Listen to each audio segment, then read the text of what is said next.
அந்நியார் திமுகவுக்கு போயிட்டாங்களே, அதனால உங்களுக்கு பாதிப்பான்னு நான் அவருக்கு சொன்னேன். என்னைக்கு நாங்க அவங்கள சேர்த்துக்கிறோம்னு சொன்னோம், அவங்க போனா நாங்க வருத்தப்பட பாதிக்கப்படன்னு.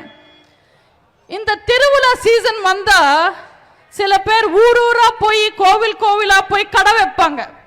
அந்த மாதிரி பிரேமலதா எலெக்ஷன் சீசன் வந்தா போதும் கட்சியை தூக்கிக்கிட்டு ஆபீஸா போய் பேரம் பேச ஆரம்பிச்சிடுவாங்க.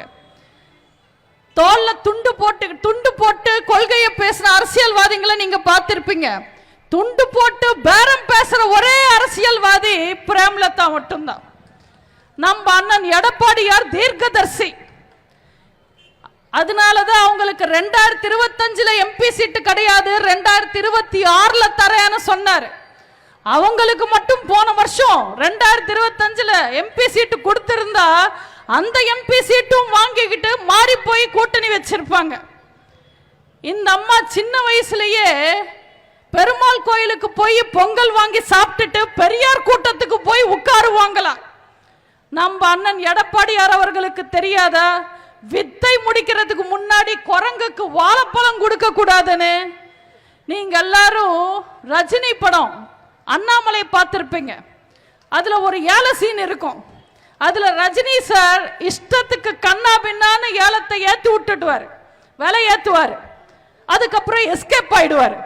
ராதா ரவிக்கு அந்த ஏலம் போயிடும், அவர் தலையில அடிச்சுப்பாரு. அதே நிலைமை தான் இன்னைக்கு ஸ்டாலினுக்கு. 1% கூட ஓட்டு இல்லாத ஒரு கட்சியை அதிக விலை கொடுத்து வாங்கியிருக்காங்க. நான் சீட்டை சொன்னேன். நம்ம அதிக சீட்டு கொடுத்திருந்தா அந்த அம்மா நம்ம கூட கூட்டணி வச்சுக்கிட்டு திமுகவை திட்டிருப்பாங்க. திமுக அதிக சீட்டு கொடுத்ததுனால இன்னைக்கு திமுக கூட கூட்டணி வச்சுக்கிட்டு நம்மள திட்டுவாங்க.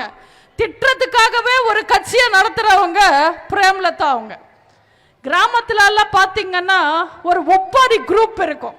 யாராவது இறந்தா அவங்களுக்கு பணம் கொடுத்தா அந்த ஒப்பாரி கேங் போய் சத்தவரோட வீட்டில் உட்கார்ந்து அவங்களோட பெருமையெல்லாம் பேசி ஒப்பாரி வைப்பாங்க. அதே கேங்குக்கு கொஞ்சம் அதிக பணம் கொடுத்தா அவனை கொன்னவன் வீட்டுக்கே போய் உட்கார்ந்து ஒப்பாரி வச்சுக்கிட்டு பாடுவாங்க. அப்படி ஒரு ஒப்பாரி கேங் லீடர் தான் பிரேமலதா. அவங்களுக்கு பெரிய கொள்கை எல்லாம் ஒன்றும் கிடையாது. அவங்களோட கொள்கை ரொம்ப சிம்பிள். அந்நியாருக்கு நோட்டு, மச்சனருக்கு சீட்டு, அவ்வளோதான். அவங்களுக்கு வேற எதுவும் தேவையில்லை. நீங்க கழுது கிட்ட போய் 500 ரூபாய் நோட்டு கொடுத்தா அது ஒன்றும் கடைக்கு போய் 2 பண்டில் பேப்பர் வாங்கிக்கிட்டு பொறுமையா சாப்பிடாது. அந்த 500 ரூபாவை அப்பவே மின்னிடும், அவ்வளோதான் அதோட அறிவு. அதே மாதிரி தான் தேமுதிக. அவங்களுக்கு எதுக்கு எவ்வளோ மதிப்பு எவ்வளோ மரியாதைன்றது அவங்களுக்கு தெரியாது. நல்ல வேலை இதெல்லாம் பார்க்காம கேப்டன் சார் சீக்கிரமா போயிட்டார். ஏன்னா நல்லவங்க சீக்கிரமா போயிடுவாங்க கொடுமைகளை பார்க்காம.